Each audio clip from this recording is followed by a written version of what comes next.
Bonsoir, chers camarades. Je vais prononcer devant vous la dernière intervention de la délégation du Parti de gauche. Notre congrès marche vers sa conclusion. J'ai bien écouté les débats aujourd'hui. J'ai cru comprendre, j'ai bon espoir que demain, très largement, nous désignons Alexis Tsipras pour porter nos couleurs comme candidat du Parti de gauche à la présidence de la Commission européenne. En élisant Alexis, nous disons, comme il l'a dit hier, c'est notre moment, puisque c'est la première fois que le Parti de la gauche européenne se présente dans cette élection avec un candidat à ce poste. Nous disons, c'est notre moment, et notre moment, c'est le moment du peuple. C'est le moment pour tous ceux qui ont été humiliés, opprimés, écrasés, qui ont été mis en dehors des décisions dans leur propre pays par la Troïka, de pouvoir se venger, de pouvoir punir ceux qui les frappent et de pouvoir, armés de leur bulletin de vote, rappeler qui doit exercer le pouvoir en Europe, les citoyens, le peuple, et pas les marchés financiers qui l'emmènent à la catastrophe. En désignant Alexis Tsipras, nous choisirons aussi, chers camarades, une stratégie. Elle est dans notre texte. Quelle est notre stratégie? Certes, nous aspirons à renforcer notre groupe de la GUE au Parlement européen et nous avons bon espoir d'y parvenir. Mais cela ne suffit pas.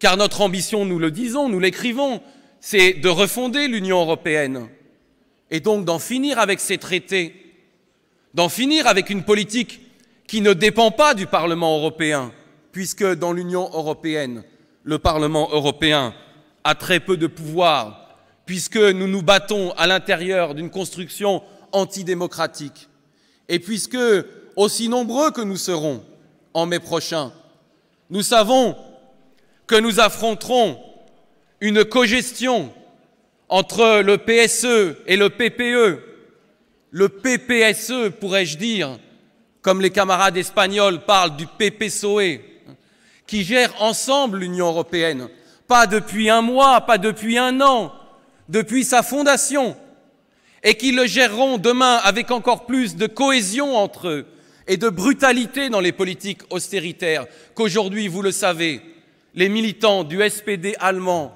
ont voté, hélas, hélas, combien de fois hélas, à 75% pour valider la grande coalition avec la CDU de Madame Merkel, ce qui veut dire que vous avez les présidents des deux principaux groupes, celui du PSE et du PPE au Parlement européen, qui marchent la main dans la main autour d'un programme commun qui est le programme de la droite allemande, qui est le programme de l'austérité à vie pour l'Union européenne. Comment pouvons-nous affronter un ennemi aussi puissant? Nous pouvons l'affronter, nous le disons dans notre texte, si nous faisons craquer la chaîne quelque part. Nous l'écrivons, notre stratégie est celle de la désobéissance. Si un pays commence à désobéir, à ce moment-là, la contagion se fera dans l'Europe et la chaîne craquera ailleurs parce que les peuples verront qu'il n'y a pas de fatalité aux politiques d'austérité, qu'il est possible d'ouvrir un autre chemin, qu'il est possible de résister, pas simplement dans la rue, pas simplement par la contestation sociale indispensable à laquelle nous participons toutes et tous, mais aussi par les urnes, avec la légitimité de la politique, du peuple, de la souveraineté populaire, qui doit donner à nos élus le mandat de désobéir et de refuser les traités européens imposés par la finance.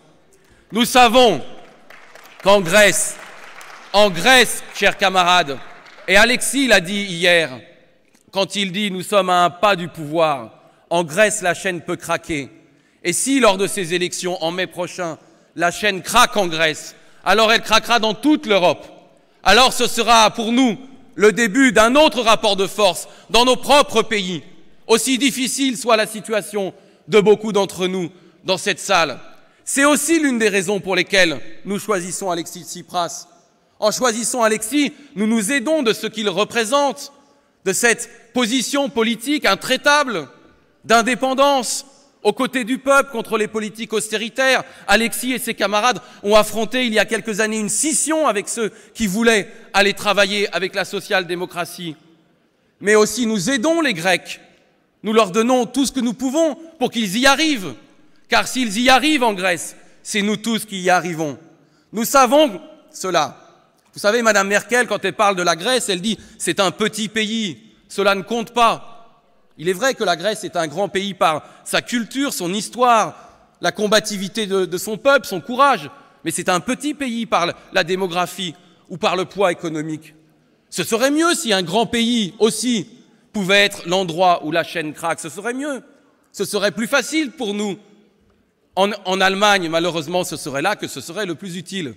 Mais en Allemagne, Madame Merkel vient de remporter les élections nationales. En France, qu'est-ce qu'on peut faire en France? En France, nous avons une responsabilité pour toute l'Europe. En France, nous avons un acquis. Le Front de gauche a obtenu 4 millions de voix, 11% à l'élection présidentielle. C'est un résultat sans précédent dans notre histoire récente, dans une élection très difficile, qui écrase les formations qui sont en dehors des partis dominants, qui avaient ramené le candidat du Parti communiste à moins de 2% à l'élection précédente. En France, nous avons une élection européenne où nous savons que le Parti socialiste est en situation de faiblesse. Nous pouvons le battre, nous avons cette possibilité. Et nous avons besoin, comme Alexis en Grèce, de l'aide du Parti de la gauche européenne pour y arriver. Nous vous avons demandé votre aide.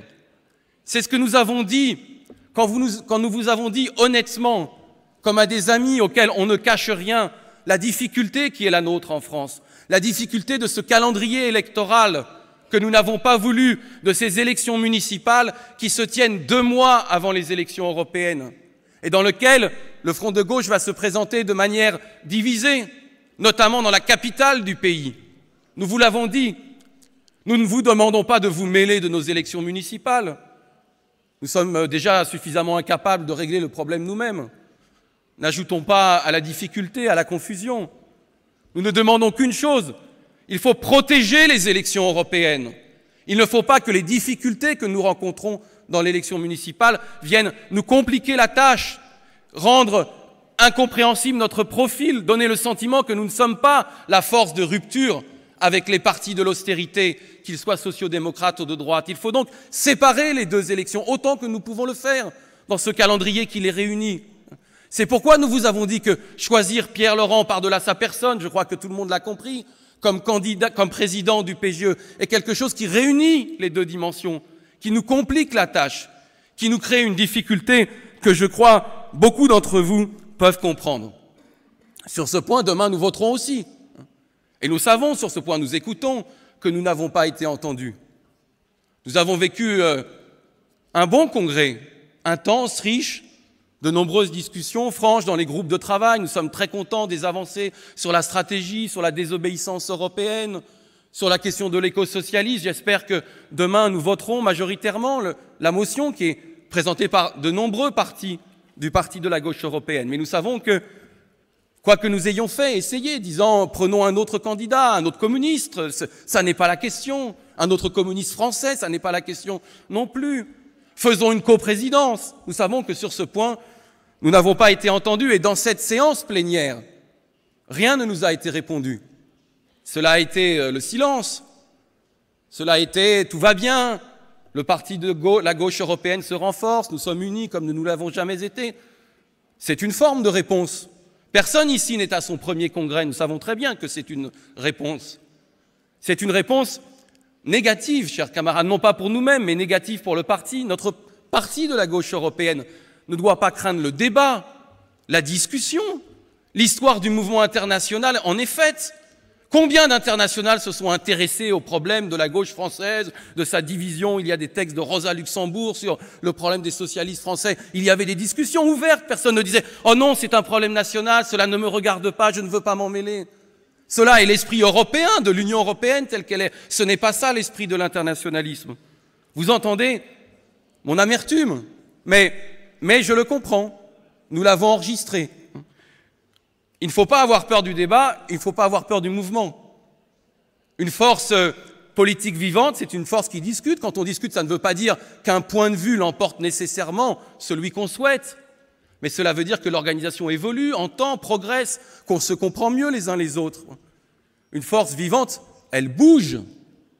Le consensus, c'est bien, mais l'immobilisme, ce n'est pas construire l'avenir et le futur. Une force vivante doit savoir bouger. Voilà.